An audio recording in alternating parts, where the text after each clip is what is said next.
নমস্কার, আমি জয়দেব শাস্ত্রী। বাঙালি মেয়েদের স্বাদ, মাতৃত্বের জন্মের আগে যে আশীর্বাদের আচার, বাংলার ঘরে হাজার বছরের একটা শব্দ আছে, মেয়েটার স্বাদ উঠেছে। শুনলেই বাড়ির বয়োজ্যেষ্ঠদের মুখে একটা অদ্ভুত খুশি ফুটে ওঠে। এই স্বাদ কোনো সাধারণ ক্ষুধা নয়, এটা গর্ভধারণী নারীর এমন এক ইচ্ছে যাকে বাংলার লোকসংস্কৃতি, বৈদিক গর্ভ সংস্কার এবং আধুনিক মনোবিজ্ঞান তিন জগতই একই ভাষায় ব্যাখ্যা করে, মায়ের প্রাণের ডাক। মেয়েদের বাচ্চা হওয়ার আগে এই স্বাদ কেন ওঠে, কবে ওঠে, 7 মাস না 9 মাস, কোন নিয়ম, কোন গোপন ধর্ম, তত্ত্বের মধ্যেই স্বাদের জন্ম, এই বিষয় নিয়ে আমি আজ তোমাদের সাথে এমন কিছু গোপন তথ্য তুলে ধরবো, তোমরা চোখ সরাতে পারবে না আমার এই চ্যানেল থেকে। তাই যারা দেখছো অন্তত একটা লাইক চাই। স্বাদের জন্ম মেয়ের শরীরের নতুন প্রাণের ফিসফাস। যখন একটি মেয়ের গর্ভবতী হয়, তার শরীর শুধু রক্ত নয়, একটি নতুন আত্মার স্পন্দন বহন করতে থাকে। এই স্পন্দনই ধীরে ধীরে সৃষ্টি করে গন্ধ, স্বাদ, ইচ্ছে, অনুভূতির অদ্ভুত পরিবর্তন। লোক সংস্কৃতিতে বলা হয়, যখন মায়ের ভেতরে শিশু প্রথম তার মাকে নিজের অস্তিত্ব জানান দেয়, শরীরের ভেতরের শক্তিগুলি বদলাতে থাকে। এই বদলই হলো স্বাদ। এই স্বাদ হচ্ছে মা ও সন্তানের অদৃশ্য যোগাযোগের প্রথম সেতু।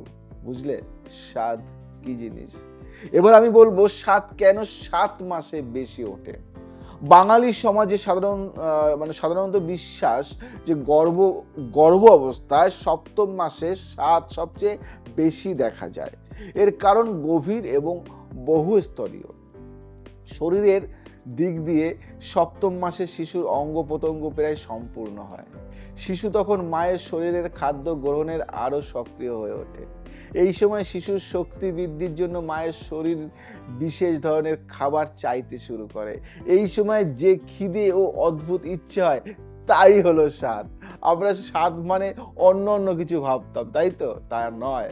মন ও আধ্যাত্মিক দিক দিয়ে আর তন্ত্রশাস্ত্র বলে বৃহস্পতি, চন্দ্র, শুক্র মিলেই মাতৃত্বের শক্তি তৈরি হয়। 7ম মাসে চন্দ্র তত্ত্ব সবচেয়ে সক্রিয় অবস্থায় থাকে। চন্দ্র হলো স্বাদ আর বাসনা, অনুভূতি, মাতৃত্বের গ্রহ। তাই 7 মাসে স্বাদের তীব্রতা বেশি।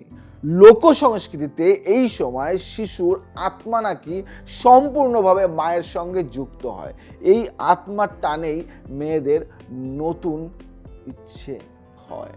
তাহলে 9 মাসে কেন আবার স্বাদ ওঠে? এটাও তো অনেকের প্রশ্ন, তাই তো? বাঙালিরা শুধু 7 মাস নয়, শিশু জন্মানোর ঠিক আগে 9 মাসও একটা বিশেষ স্বাদের কথা বলে। এই স্বাদ খুব বিশেষ। এটা জন্মের প্রস্তুতির স্বাদ। এটা ভালো করে মাথাটা রাখো। এটা জন্মের প্রস্তুতির স্বাদ। জন্মের আগে শিশুর আকুলতা মায়ের শরীরের প্রতিফলিত হয়। মায়ের খিদে বাড়ে, অদ্ভুত খাবার খেতে ইচ্ছে হয়। অনেকে বলে মা শেষবারের মতো শিশুকে খাওয়াচ্ছে মায়ার শক্তিতে। গর্ভ সংস্কারে এটাকে বলা হয় শিশুর আত্মিক গ্রহণ শক্তির চূড়ান্ত মুহূর্ত। জয়দেব শাস্ত্রী কেন এসব নিয়ে আলোচনা করে, এগুলিও বলবো যে কেন আমি তোমাদেরকে বলছি। তার আগে বলি স্বাদ কেন হয়। সত্তার 3টি স্তরের রহস্য। বাঙালি মেয়েদের স্বাদ এমন এক অনুভূতি যা 3 স্তরে ঘটে। বলি এই 3 স্তরটা। শরীরগত, জরায়ুর ভিতরে শিশুর দ্রুত বৃদ্ধি। শিশুর হাড়, পেশি, মস্তিষ্ক, ত্বক সব তৈরি হচ্ছে। মায়ের শরীর তখন ভয়াবহ পরিশ্রম করছে, তাই শরীর খিদে দিয়ে জানায় আরো পুষ্টি দাও, আরো পুষ্টি দাও, আরো পুষ্টি দাও। মেয়ের স্বাদের পেছনে থাকে রক্তের চাহিদা, হরমোনের তীব্র ওঠানামা এবং শিশুর অদৃশ্য শক্তির সঞ্চালন। বুঝলে? 2 নম্বর হলো মানসিক। মায়ের মনে জন্ম নেওয়া নতুন পৃথিবী। ভাবো এটা, মায়ের মনে জন্ম নেওয়া নতুন পৃথিবী। গর্ভ অবস্থায় মানে মেয়ের মন একদিকে আবেগে ভরে ওঠা, অন্যদিকে অস্থিরতা, ভয়, আনন্দ, কৌতূহলের মিশ্রণ। এই আবেগের ঢেউ যখন জেগে ওঠে, মনে হয় আমি এটা খাবো, আমি ওটা চাই, আমি ওটা চাই। এই চাওয়াগুলি হলো স্বাদ। বুঝলে? আমরা স্বাদ নিয়ে অনেকের অনেক মন্তব্য থাকে না, আজকে সব ভেঙে দিলাম আমি। আধ্যাত্মিকতা 3 নম্বর। আধ্যাত্মিক মানে মা ও সন্তানের মধ্যে অদৃশ্য সংলাপ। লোকবিশ্বাস বলে শিশুর আত্মা যখন পুরোপুরি মায়ের সঙ্গে সংযুক্ত হয় তখন মা অনুভব করেন শিশুর পছন্দ অপছন্দ। তাই তো মাই জানে শিশুর পছন্দটা। মা যদি টক খেতে চান, লোকে বলে মেয়ের পেটের ছেলে নাকি টক চায়, আবার যদি মিষ্টি খেতে চায় ভাবে মেয়ের পেটে মেয়ে নাকি মিষ্টি চায়।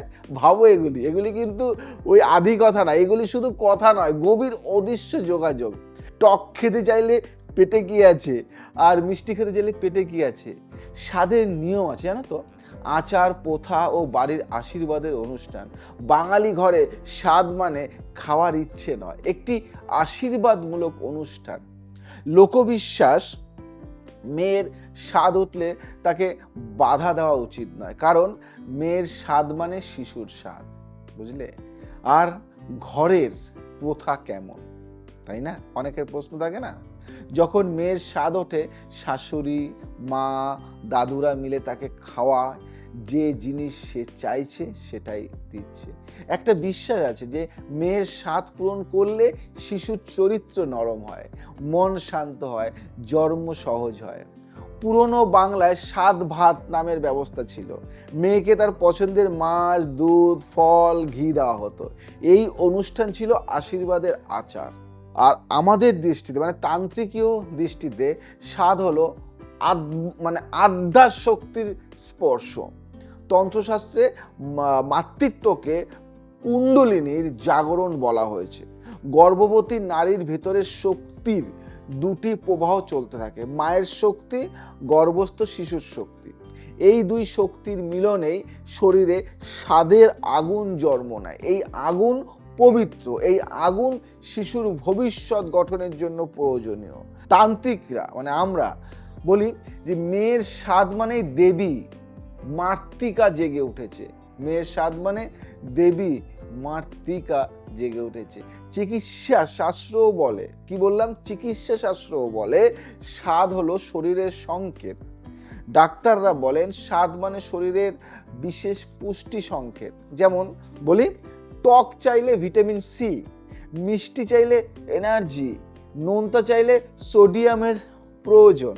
ভাবো ভালো করে, সব বিজ্ঞানের। এই কারণে স্বাদের ইচ্ছা কখনো দমন করা উচিত নয়। তার মানে কি, এখানে বিজ্ঞান, আধ্যাত্মিক, সামাজিক সমস্ত কিছু। স্বাদে মনোবিজ্ঞান, এটা প্রেমের প্রকাশ। স্বাদের মনোবিজ্ঞান মানে এটা প্রেমের প্রকাশ। গর্ভ অবস্থায় মা প্রথমবার অনুভব করেন আমার ভেতরে আরেকটি জীবন আছে।